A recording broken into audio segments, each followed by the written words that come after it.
Hi friends, hello నమస్తే. నేను మీ సాయిని.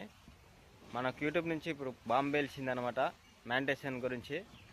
ఇదివరకేమో 1000 మంది సబ్స్క్రైబ్స్ 4000 వాచ్ అవర్ అయితే మ్యానిటేషన్ అయ్యేది. లేదంటే short videos 10 million short videos అయితే మ్యానిటేషన్ అయ్యేది. కానీ ఇప్పుడు మొత్తం చేంజ్ చేసేసింది. 1000 మంది సబ్స్క్రైబ్స్ 8000 వాచ్ అవర్ అయితే మ్యానిటేషన్ అవుతుంది.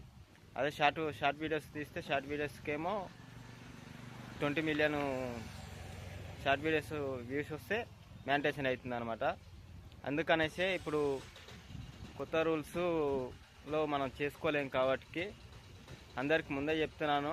ఇంకా 6 మంత్స్ టైం ఉన్నది. 2027లో మాత్రం ఇక మ్యానిటేషన్ కావాలంటే మాత్రం చాలా ఇబ్బంది పడవలసిందే. ఎందుకంటే 1000 సబ్స్క్రైబ్స్ 8000 వాచ్ అవర్ కావాలంటే తక్కువ మాటలు. అది ఇప్పుడు 4000 వాచ్ అవర్కే దిక్కులేను. 1 ఇయర్ టైంలో అయితేనే లేదు 4000 వాచ్ అవర్. అందుకనేసి 6 మంత్స్లో ఖచ్చితంగా ఎవరైనా చేసుకోవాలనుకున్న వారైతే లాంగ్ వీడియోస్ పెట్టి షేరింగ్స్ చేసుకుంటే బెటరు. ఇక అది ఫ్రెండ్స్ మ్యాటర్.